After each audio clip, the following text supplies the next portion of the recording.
Baik anak-anak, sebelum kita mulai dengan pembelajaran hari ini, mari kita buka dengan doa.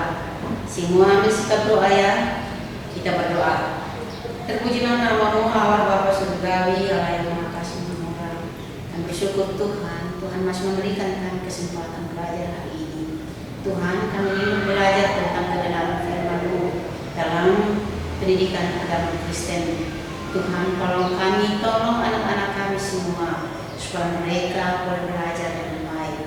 Curahkan hikmat-Mu kepada mereka Tuhan, supaya mereka memiliki semangat belajar tentang firman-Mu. Terima kasih banyak ya Bapak, lindungi mereka semua dari virus COVID yang sedang melanda saat ini. Terima kasih Tuhan, biarlah mereka dalam keadaan sehat walafiat juga dengan orang tua. Terima kasih dan terpujilah nama-Mu Tuhan. Hanya mulai pembelajaran hari ini. Kami mohon Tuhan memberkati kami. Dalam Yesus Tuhan kami berdoa. Amin. Sekarang Ibu ingin memperkenalkan diri kepada anak-anak. Ibu Adelina Tagihuma. Ibu mengajar di kelas 9A, 9B, C, D, E, F, G, H. Anak-anak yang dikasihi oleh Tuhan, kita akan belajar dalam semester ini, yaitu pendidikan agama Kristen. Untuk kompetensi dasar yang pertama yaitu menghayati karya Allah dalam pertumbuhan gereja. 2. Menunjukkan sikap menghargai karya Allah dalam pertumbuhan gereja. 3. Memahami karya Allah dalam pertumbuhan gereja. 4. Atau yang disebut dengan yang 4 yaitu menelaah karya Allah dalam pertumbuhan gereja. Itu kompetensi dasar yang kita akan pelajari dalam semester ini. Baik anak-anak, Ibu akan menginformasikan beberapa hal tentang pembelajaran pendidikan agama dan budi pekerti, yaitu mengenai penilaian yang dilakukan dalam pendidikan agama. Ada 3 bentuk penilaian dalam pendidikan agama, yaitu penilaian tentang sikap. Di dalamnya ada sikap spiritual dan sikap sosial. Ya, sikap spiritual tadi didahulukan bahwa rajin membaca Alkitab, rajin berdoa, ya, dan seterusnya. Sedangkan dalam sikap sosial itu yaitu bagaimana pergaulan kita dengan sesama yang ada di sekitar kita, bagaimana cara anak-anak menyampaikan bahasa-bahasa lewat media sosial, yang dalam pertemuan-pertemuan, terutama dalam pertemuan pelajaran pendidikan agama Kristen. Itu dinilai semuanya. Yang kedua yaitu tentang nilai pengetahuan. Dalam nilai pengetahuan ini ada yaitu dalam bentuk tes tertulis dan juga tes lisan, tapi tertulis ini yang selalu kita lakukan karena masa COVID, masa pandemi saat ini. Tes pengetahuan itu yaitu ulangan harian, saya bilang dari tugas-tugas, ulangan harian, ulangan tengah semester, dan ujian akhir semester atau penilaian akhir semester atau PAS. Ya. Jadi ada 4 tugas, ulangan harian, PTS atau ujian tengah semester, dan PAS atau penilaian akhir semester. Yang berikut, yang ketiga yaitu penilaian pada keterampilan. Nah, biasanya kalau kita tatap muka, Ibu akan kasih tugas-tugas, misalnya tugas untuk mengerjakan menulis puisi misalnya, tugas untuk membuat naskah drama misalnya, dan seterusnya kalau anak-anak kumpul ya. Jadi kalau masa pandemi ini mungkin ibu akan kasih yaitu dalam mata itu nilai bagaimana anak-anak mengumpulkan tugasnya. Artinya tepat mengumpulkan tugas, tepat waktu ya, tepat waktu untuk mengumpulkan tugas dan menulis tugas dengan rapi. Itu informasi tentang penilaian. Yang berikut kita masuk dalam dalam tujuan pembelajarannya atau tujuan kita belajar materi-materi atau kompetensi-kompetensi dasar ini, supaya ya setelah anak-anak menyimak ya hal-hal yang ditayangkan oleh ibu atau yang dibimbing oleh ibu, maka anak-anak mampu ya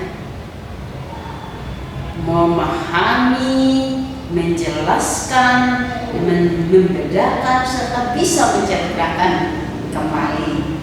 Nah, anak-anak, ada beberapa gambar yang akan ibu tayangkan kepada anak-anak, dan juga ibu akan mengimbau anak-anak untuk menyanyikan sebuah lagu yang berhubungan dengan gereja, karena ya, dalam semester ini kita belajar tentang gereja ya.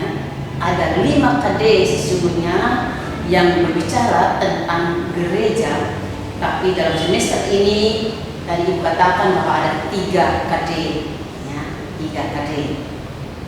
Nah karena itu untuk memahami materi pembelajaran itu, maka kita perlu memahami tujuan pembelajaran yang ibu akan berikan.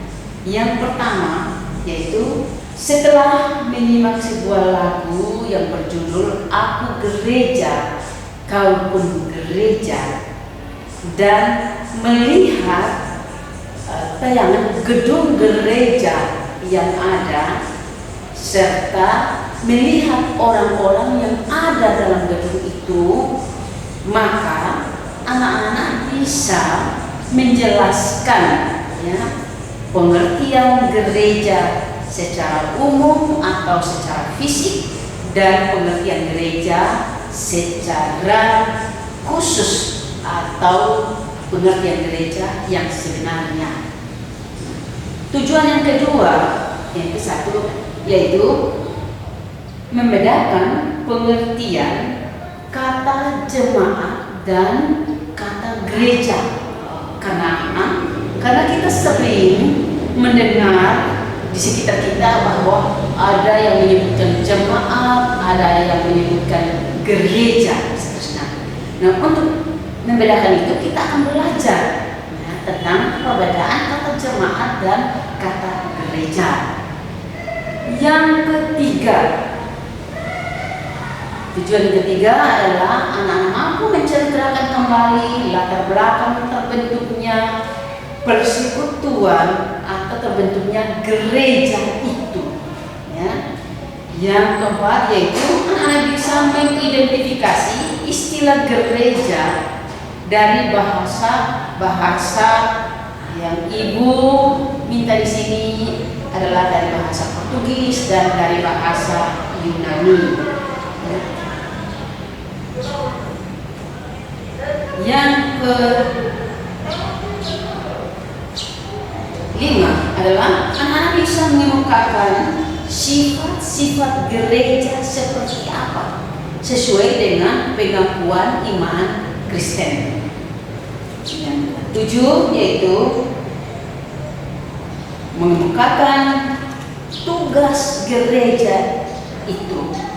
Ya, tentu sebentar itu akan bahas satu persatu tentang sifat dan tugas gereja.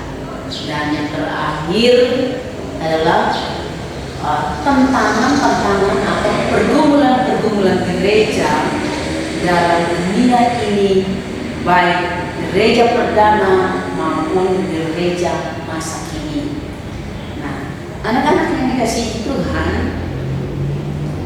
kita masuk dalam namanya referensi Alkitab yang membicarakan tentang gereja. Tapi sebelumnya anak-anak ingat, anak-anak harus menyanyikan lagu yang berjudul Aku Gereja, Kau Gereja. Bisa dicari dalam YouTube itu, anak-anak cari saja di internet atau di YouTube. Ya, lalu di situ ada judul lagu anak sekolah minggu dan judulnya Aku Gereja, Kau Gereja. Simak baik-baiknya lagu itu, bandingkan dengan gambar-gambar yang ditayangkan oleh Ibu dalam materi pelajaran hari ini.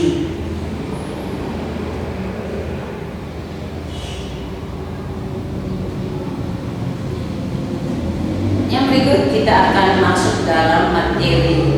Ya. Yang pertama kita masuk dalam materi tentang gereja secara umum dan gereja secara khusus. Ya, atau dengan kata lain gereja secara fisik dan gereja yang sebenarnya. Anak-anak, gereja secara fisik artinya ya, ada gedungnya, ada misalnya anak-anak masuk gereja ada mimbarnya. Anak-anak bisa lihat kalau Bapak Ibu presbiter itu ya melayani ya, ketika kami ikuti kebaktian itu mereka ada pakai kain ya di bahu atau kain yang berwarna, ada warna merah, ada warna hijau, ada warna kuning, ada warna putih, ada warna ungu. Itu namanya stola. Itu peralatan gereja. Nah, ada juga gereja itu sebagai ya, apa namanya, secara fisik itu atau secara umum itu misalnya ada organisasinya, jadi ada pendeta, ada jemaat misalnya ya, ada ya pendeta, majelis, jemaat dan seterusnya. Nah, namun setelah kita mendengar atau menyimak lagu Aku Gereja dan Kau Gereja, ya, maka kita dapat menarik suatu kesimpulan atau benang merah dari situ bahwa gereja itu sesungguhnya bukan pada fisiknya, bukan gedungnya, ya. Gereja menunjukkan kepada persekutuan orang-orang yang percaya kepada Yesus Kristus.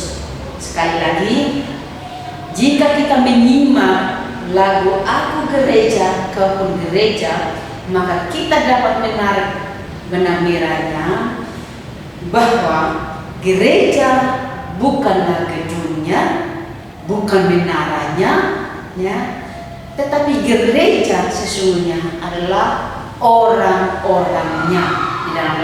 Di dalam lagu itu mengatakan bahwa Aku gereja, Kau gereja. Ingat baik-baik kata itu, simak baik-baik ya. Ya, baik. Yang berikut kita lanjut. Perbedaan antara kata gereja dan jemaat. Kata jemaat adalah orang-orang yang percaya kepada Yesus Kristus sebagai Tuhan dan Juru Selamatnya, yang hidup dalam suatu wilayah tertentu. Sekali lagi, orang-orang yang percaya yang hidup atau tinggal dalam suatu wilayah tertentu, ya, disebut dengan jemaat. Yang kedua, gereja adalah orang-orang yang percaya kepada Yesus Kristus yang tinggal di seluruh dunia, dimanapun dia berada. Kalau dia percaya kepada Yesus Kristus sebagai Tuhan dan Juru Selamat, maka dia disebut sebagai gereja. Nah, anak-anak, perbedaannya di mana? Perbedaannya hanya pada kata tinggal di wilayah tertentu adalah jemaat, sedangkan gereja dia di mana saja berada di seluruh dunia ini dia disebut gereja. Yang berikut, sekarang kita masuk dalam latar belakang terbentuknya gereja itu, atau dengan kata lain, latar belakang terbentuknya persekutuan orang-orang yang percaya kepada Yesus Kristus sebagai Tuhan dan Juru Selamatnya. Nah, referensi Alkitabnya anak-anak yaitu kita bisa baca di dalam Kisah pasal 2 ayat 1 sampai ayat 13. Judulnya yaitu Hari Pentakosta atau judulnya Pentakosta. Nah, apa itu Pentakosta? Nah, itu perlu kita tahu bahwa Pentakosta itu adalah hari ke-50 setelah kebangkitan Yesus, atau dengan kata lain hari ke-10 setelah kenaikan Yesus Kristus.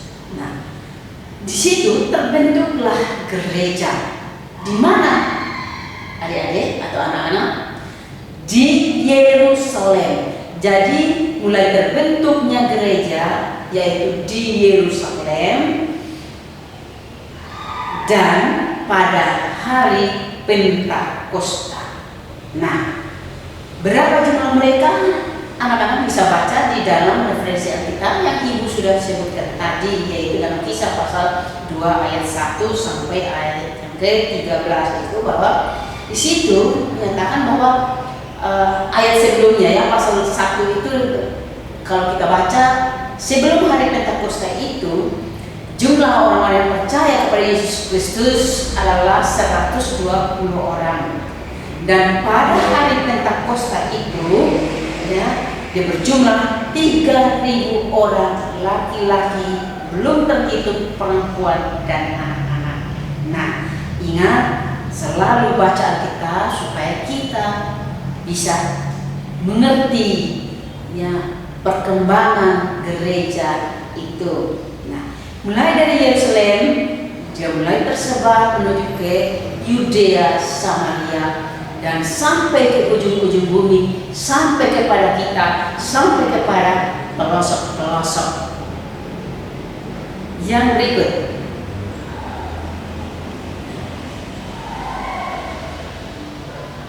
mengenai istilah gereja.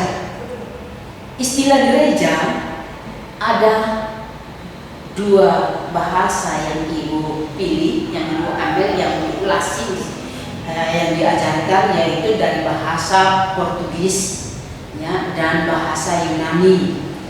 Dalam bahasa Portugis itu istilah gereja itu dari bahasa igreja, dari istilah igreja ya. Igreja artinya sekawanan domba Allah yang dibimbing atau digembalakan oleh seorang gembala. Nah, sekawanan domba itu siapa, anak-anak? Ya, anak-anak tahu? Sekawanan domba tidak lain adalah kita, ibu, anak-anak, semua orang yang percaya kepada Yesus sebagai Tuhan dan Juru Selamatnya. Dan siapa itu gembala? Gembala adalah Yesus Kristus, Gembala Agung itu. Yang berikut, dari bahasa Yunani ada dua istilah. Yang pertama, istilah eklesia. Istilah eklesia dari dua kata, kata ek dan kata klesia. Ek artinya keluar, klesia artinya dipanggil. Jadi eklesia artinya orang-orang yang dipanggil keluar. Ya, dari mana anak-anak orang-orang itu dipanggil keluar? Yaitu dari kegelapan menuju ke terang. Nah, sekarang pertanyaannya, kegelapan apa? Yaitu kegelapan dunia ini dan terang Yesus Kristus. Jadi orang-orang yang dipanggil dari kegelapan, yaitu kegelapan dunia ini, ya, menuju ke terang Yesus Kristus. Nah, tentu anak-anak sudah paham kegelapan dunia itu seperti apa.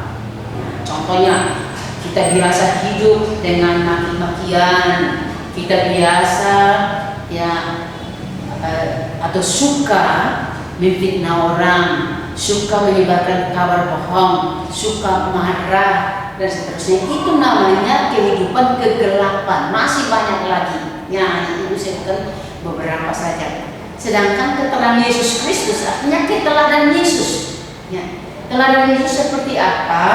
Tentu anak-anak sudah pelajari itu. Tentu semua hal yang baik, ya, dan benar, bukan hanya baik, tapi juga yang benar. Ya. Karena apa? Karena ada perbedaan kata baik dan benar.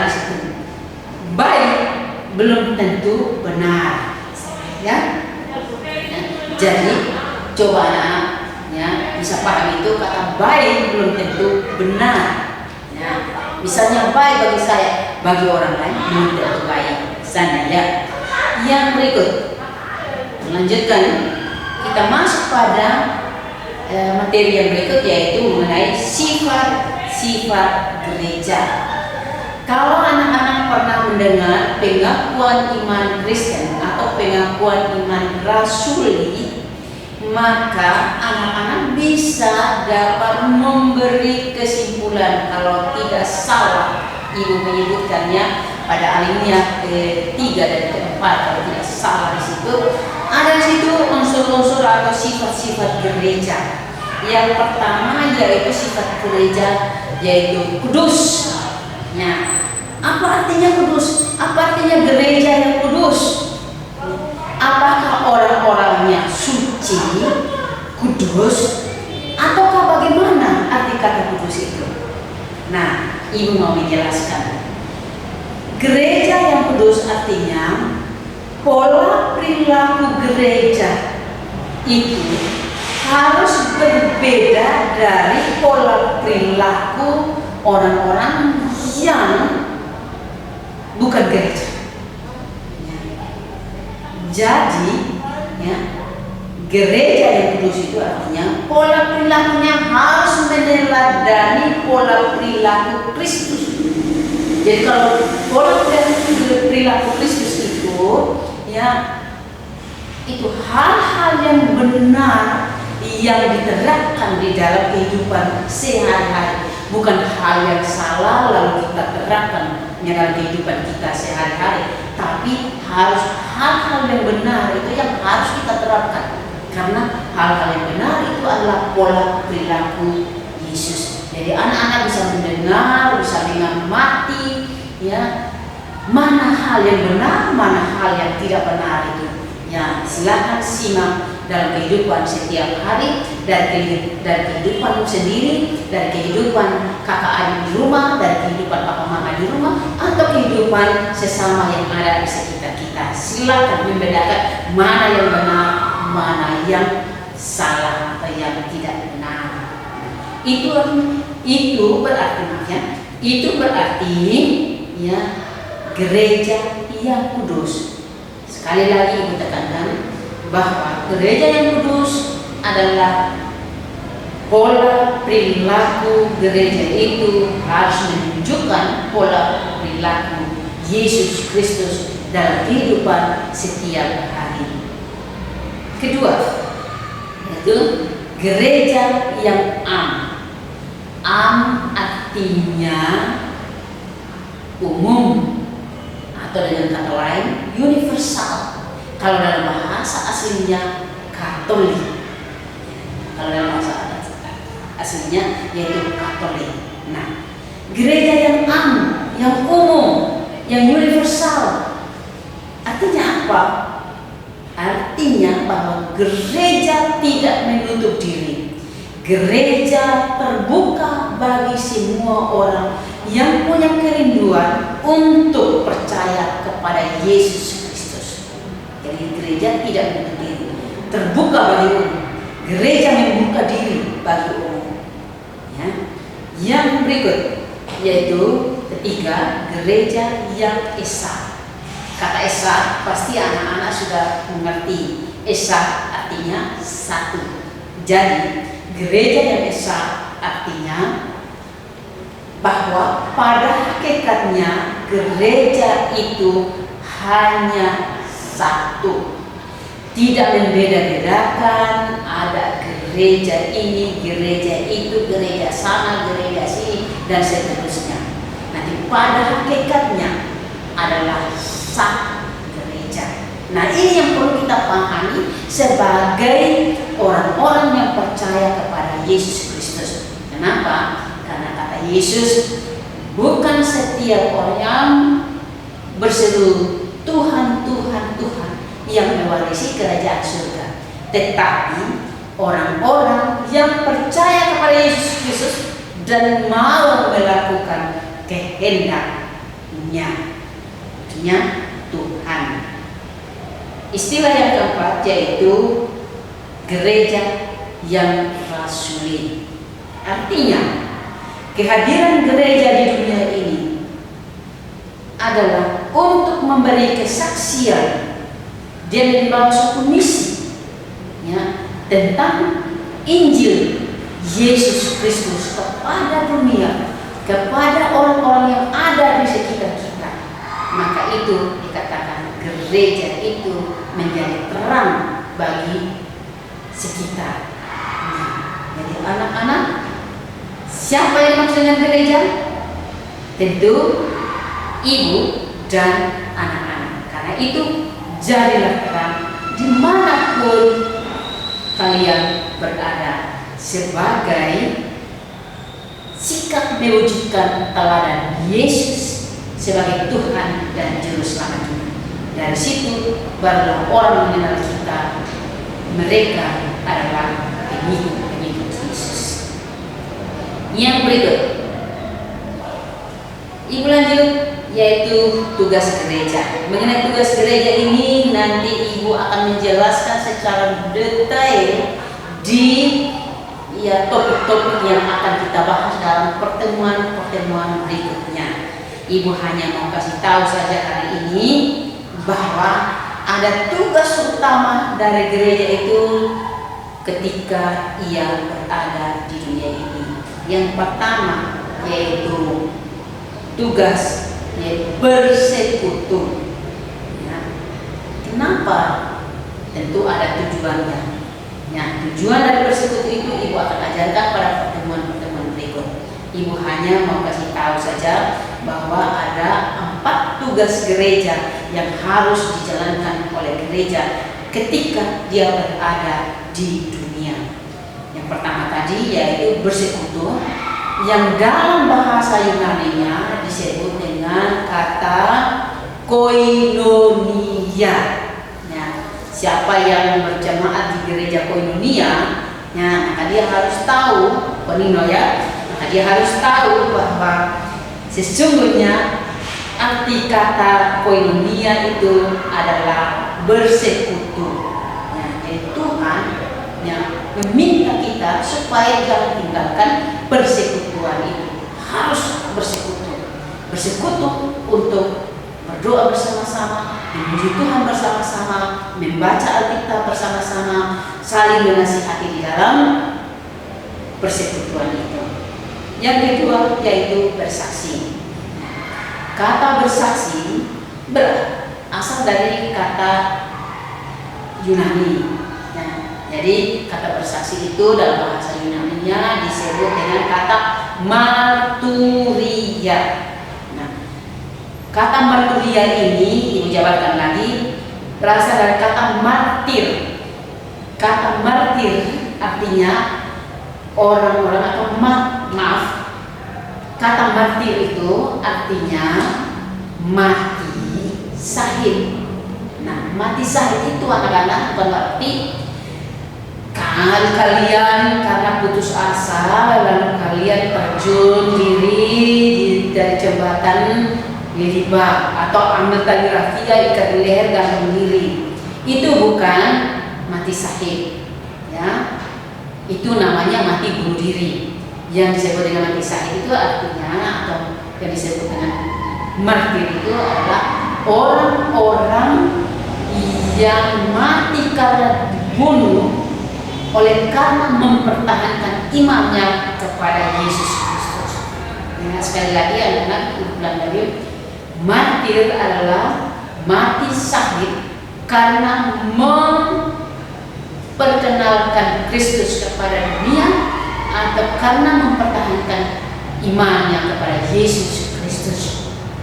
Nah, anak-anak tahu bahwa yang menjadi atau orang yang pertama kali menjadi martir dalam peristiwa pekabaran Injil adalah Stefanus, dari dirajam dengan batu dan jadi aniaya sehingga yang mati karena mempertahankan Injil atau imannya kepada Yesus Kristus.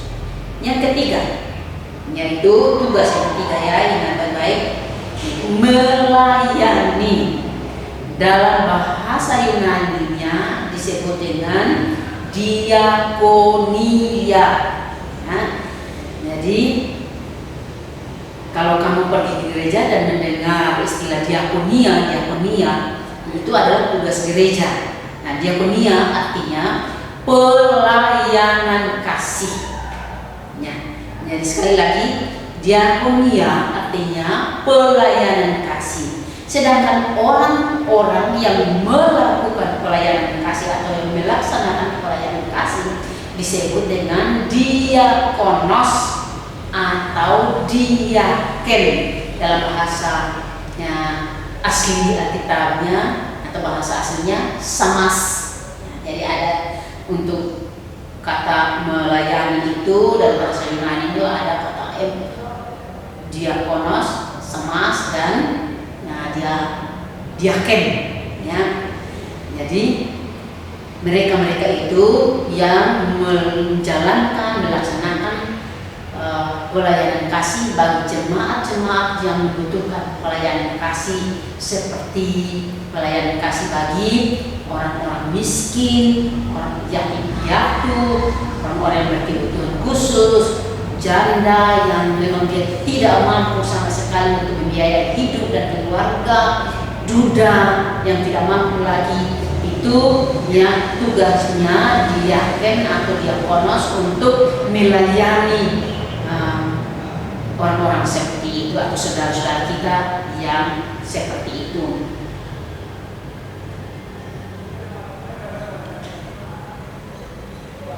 Yang berikut, nah, di dalam tugas-tugas itu, dalam pelayanan gereja tentu ada pergumulan-pergumulan, ada tantangan-tantangan yang menghalangi, ya, misi pelayanan kasih, misi pemberitaan Injil dan seterusnya. Nah, tantangannya apa, anak-anak?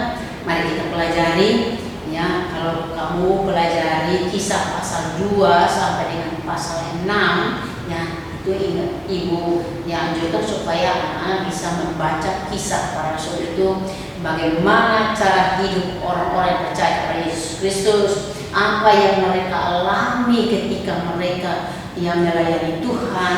Kita pelajari di dalam Kisah para Rasul pasal 2 sampai pasal 6. Ingat selalu baca firman Tuhan, ya, karena firman Tuhan itu menjadi kekuatan bagi kita, menjadi pedoman bagi kita dalam menjalani kehidupan di dunia ini.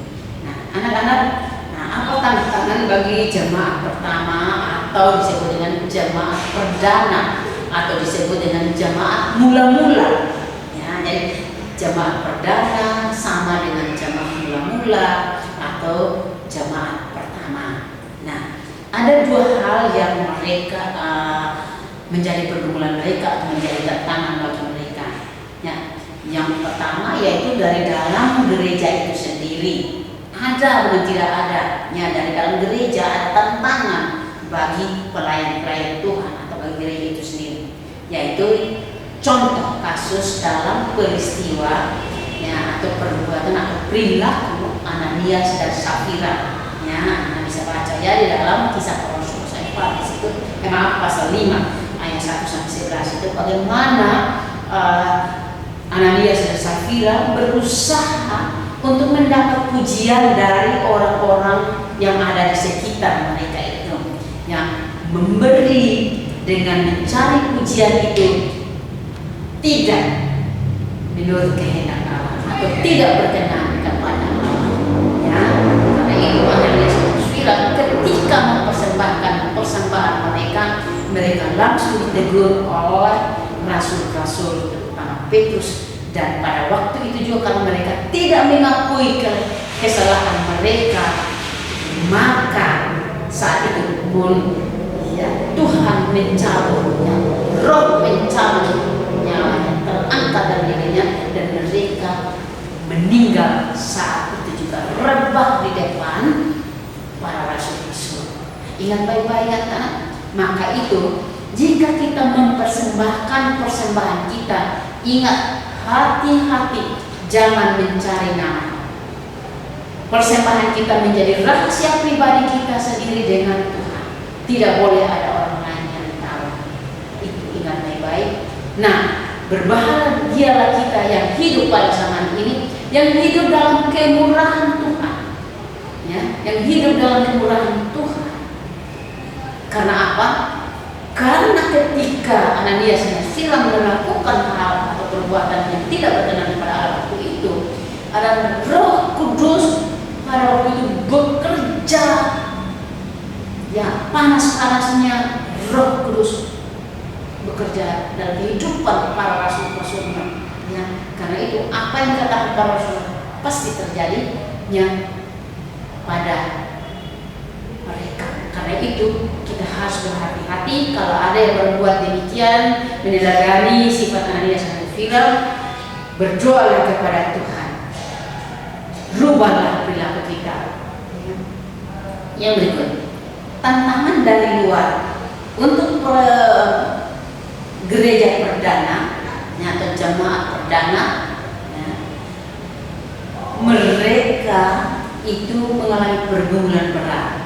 Yang pertama yaitu perilaku atau kekerasan dari kerajaan Romawi atau Kaisar Romawi, yang mereka sangat dimusuhi. Apalagi ya orang-orang Yahudi tidak mengakui, ada kelompok-kelompok yang tidak mengakui kebangkitan Yesus. Maka itu mereka punya tantangan yang berat untuk memberitakan Injil kepada ya, dunia.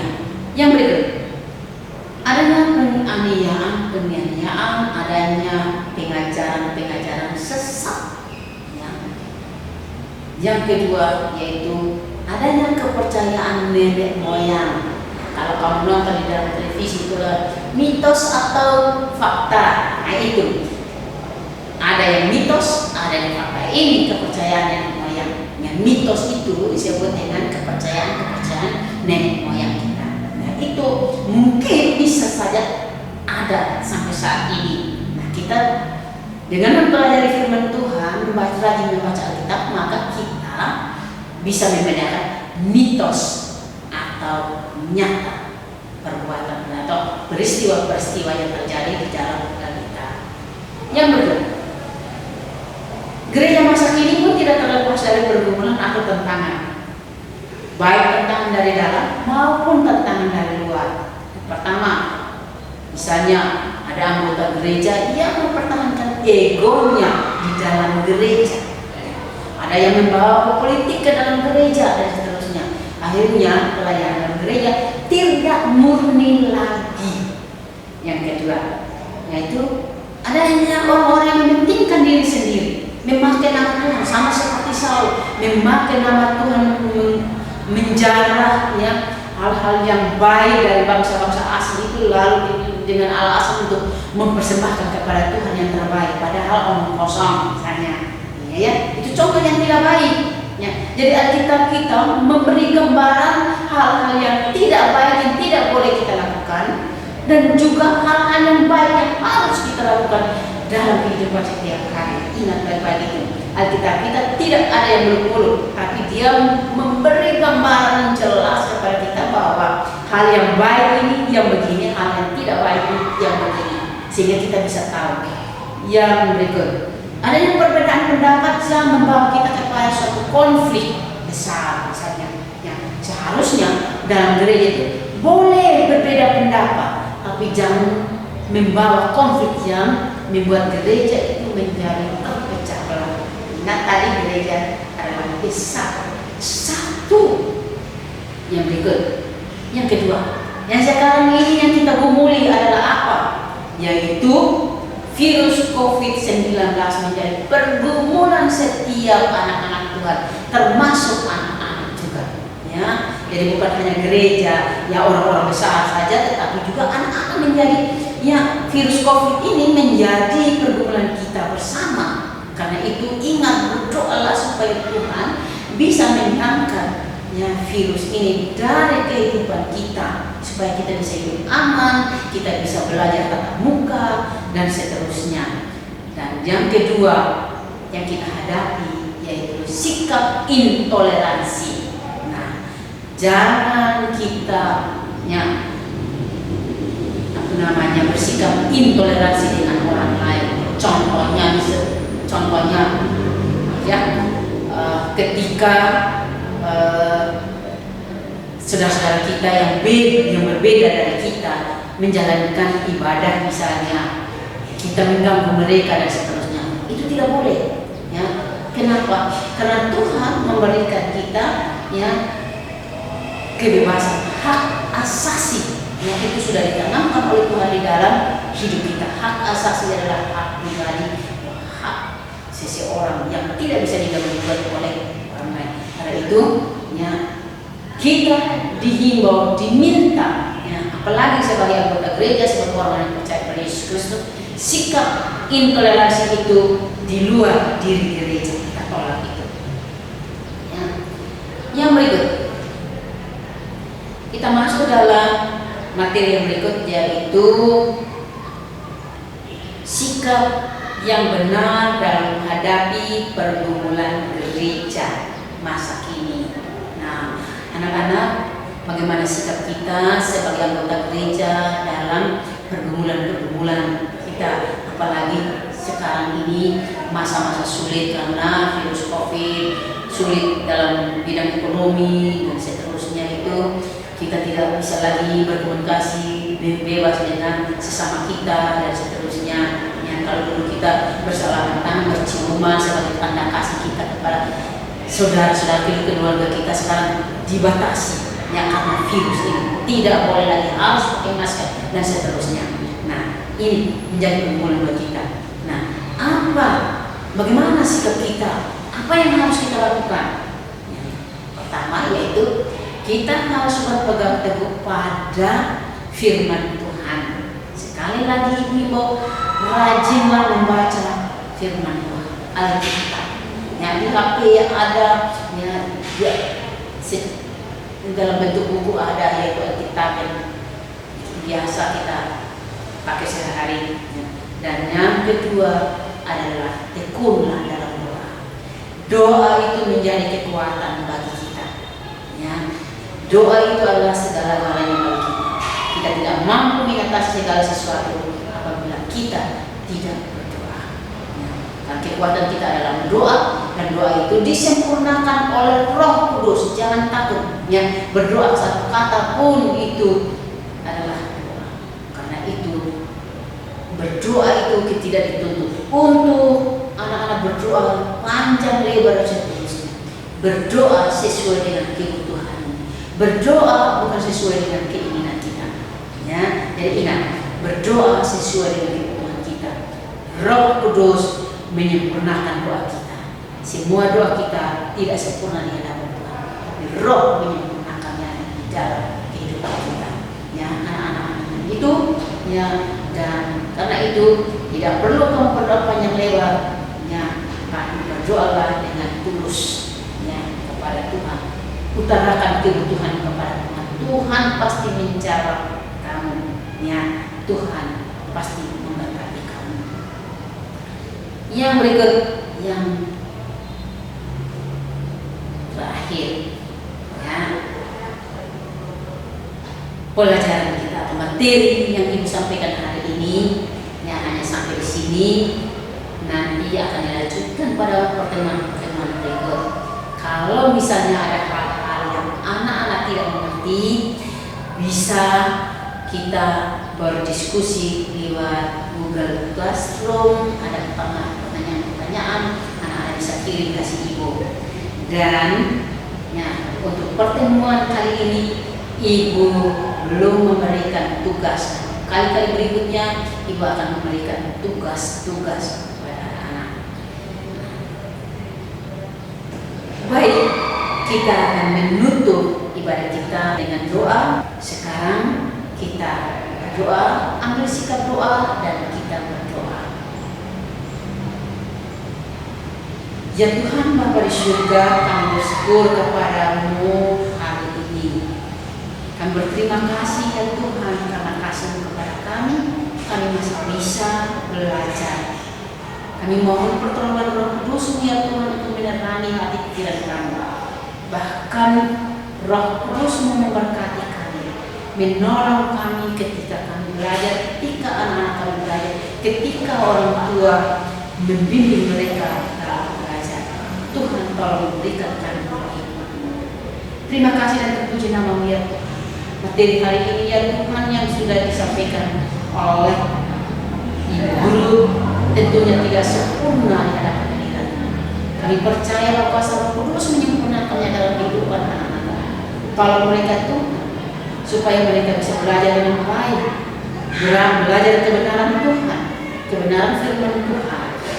Tuhan beri semangat kepada mereka supaya mereka bisa belajar dari firman-Mu atau memiliki semangat membaca Alkitab. Ya Bapa di surga, itu dalam kehidupan kami terlepaskan segala dosa dan kesalahan kami. Dan di dalam nama Tuhan Yesus Kristus kami berdoa dan bersyukur kepada-Mu. Amin. Anak-anak, Ibu pesan sekali di masa-masa sulit, anak-anak tetap belajar. Ingat, belajar, fokus, karena masa-masa sulit saat ini anak-anak banyak yang hanya meluangkan waktu untuk bermain. Ingat, sekarang ini sangat-sangat sulit kali. Belajarlah, buatlah hal-hal yang benar, ya. Dan sekali lagi harus diingat, patuhi protokol kesehatan. Ya, pakai masker. Mohon maaf hari ini karena Ibu berdiri sendiri di sini, maka Ibu melepaskan masker supaya anak-anak juga bisa kenal Ibu. Ya, nah itu Ibu lepaskan masker. Tapi Ibu ingatkan anak-anak dimanapun anak-anak berada, jangan lepaskan maskermu, pakai terus. Ingat cuci tangan, ya, selalu mencuci tangan. Ingat jaga jarak terhadap satu dengan yang lain.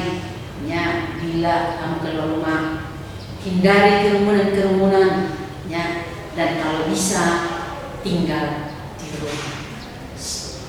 Ibu pikir hanya itu yang Ibu sampaikan, dan Ibu menyampaikan limpah terima kasih kepada setiap anak yang punya kerinduan untuk mendengar kabar kebenaran atau menyimak pendidikan agama Kristen dan budi pekerti.